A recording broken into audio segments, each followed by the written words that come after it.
שלום וברכה, ערב שבת קודש פרשת עקב, פותחת התורה ואומרת והיה עקב תשמעון את המשפטים האלה ושמר השם אלוקיך לך את הברית ואת החסד ואת השבועה אשר נשבע לאבותיך. והיה עקב תשמעון פותח רש"י מיד בשם חז"ל ומלמד אותנו. נאמרה כאן אמירה חשובה, מצוות קלות שאדם דש בעקביו, אם תשמרו גם עליהם אז ושמר השם אלוקיך לך את הברית, ישמור לך הבטחתו. אם אתה תשמור גם על הדברים הקטנים, תזכה שאכן הקדוש ברוך הוא ייתן לך גם את הדברים הגדולים, ישמור לך את כל הזכויות. והייתי מבקש אולי להתעכב על ביאור שראיתי בספר של רבי עזרא אלטשולר, מגדולי ליטא שלפני חורבן יהדות אירופה, והוא את הדברים הללו ביאר על המדרש בשיר השירים. אומר הקדוש ברוך הוא אל גינת אגוז ירדתי. אומר המדרש שם במקום, כל הפירות יכול אדם ליטול מהם מתוך השק ואין חבריהם מרגישים. אבל האגוז, כיוון שאתה נותן ידך ונותן מהם מעט, כולם מתרגשים. כך האיש אחד יחטא ועל כל העדה יקצוף. הסביר רבי עזרא אלטשולר, והוא אמר המשל של המדרש מדבר על המצוות כולן. יש לנו מצוות, כל המצוות כולן הן מקשה אחת, תרי"ג מצוות שקיבלנו. ועל כל המצוות אם מזלזלים, אם פוגעים במצווה אחת, אז אנחנו פוגעים למעשה בכל המצוות כולן. כל שיווי המשקל של השק שמלא בכל המצוות כולו מתערער, מכיוון שאחד משמעותי ונתלה באחרים. אבל הוא אמר והדגיש עוד דבר אחד מיוחד. מדוע דווקא עץ אגוז? למה הפסוק נוקט שלמה המלך דווקא דוגמה של אגוז? ישנם עוד פירות, ישנן אפשרויות נוספות. אומר הרב אלטשולר, אומר נקודה מעניינת. בכל אגוז יש את הקליפה, בתוכה את הפרי, ומסביב יש גם הרבה אוויר.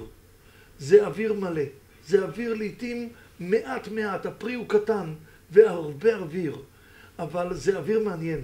זה אוויר שהוא שונה מהאוויר שנמצא בחוץ. כי האוויר שנמצא בחוץ הוא אוויר שלא טוב עבור הפרי. אם הפרי יהיה בלי קליפה בכלל, עם הרבה מאוד אוויר, הכלי יתקלקל, הפרי יתקלקל. אבל אם אני משאיר את האגוז בתוך הקליפה עם האוויר, אז האוויר שומר על הפרי יחד עם הקליפה. ולמרות שהאוויר ריק לגמרי, אין בו תועלת, אבל האוויר בסופו של דבר משמר את הפרי ומסייע לפרי להישאר כמות שהוא. אמר הרב אלטשולר, יש מנהגים שנראים לנו מיותרים לגמרי. אין בהם צורך, לכאורה לא מצאתי להם בסיס לא בתורה, לא בגמרא, לא בפוסקים. זה לא מופיע בשולחן ערוך, זה נראה לנו כמו אוויר. אבל צריך להיזהר מעקירתם. כי האוויר הזה הוא השומר של הפרי. ואם אני אטול את האוויר הזה, כל המצוות מרגישות גם הן את אותו הדבר. צריך להיזהר לא לפגוע חלילה בקיום של כל המצוות. כי ההדגשה של המדרש, דווקא אגוז, אם יש נגיעה ונטילה של אחד מהם, כל המצוות כולן חסר בהן משהו, וזה מודגש. ולכן כשנאמר בתורה שאדם צריך לשמור גם מצוות שאדם דש בעקביו, נאמרה פה אמירה שגם מנהגים, גם סייגים, שאולי אנחנו לא יודעים מה ערכם ומה משמעותם, גם עליהם אנחנו צריכים לדעת וצריכים לשמור, צריכים להיזהר בהם. הייתי מבקש אולי להדגיש ולהזכיר עוד נקודה אחת משמעותית.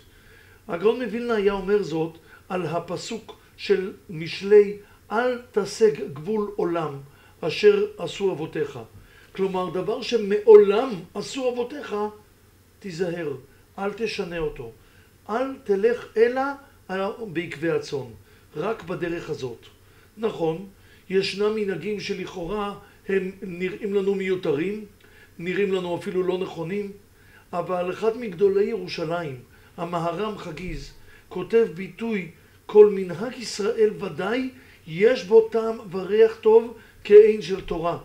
וחלילה לנו בני ישראל מאמינים בני מאמינים לפקפק ולתלות בכל דבר קשה, לומר עליו שהוא טעות. להיזהר, אל תלעיג במנהגם של ישראל, דכאין תורה הוא לכל הפחות. אם נחקור, נמצא שהוא תורה ממש. אנחנו מוצאים בפוסקים, תשובה של החתם סופר באורח חיים נ"א, הוא מדבר כל המפקפק על נימוסינו ומנהגינו, צריך בדיקה אחריו. כי מי שתורתו אומנותו ויראת השם וטובתו, לא ייתן לחטוא את בשרו. גדול מנהג.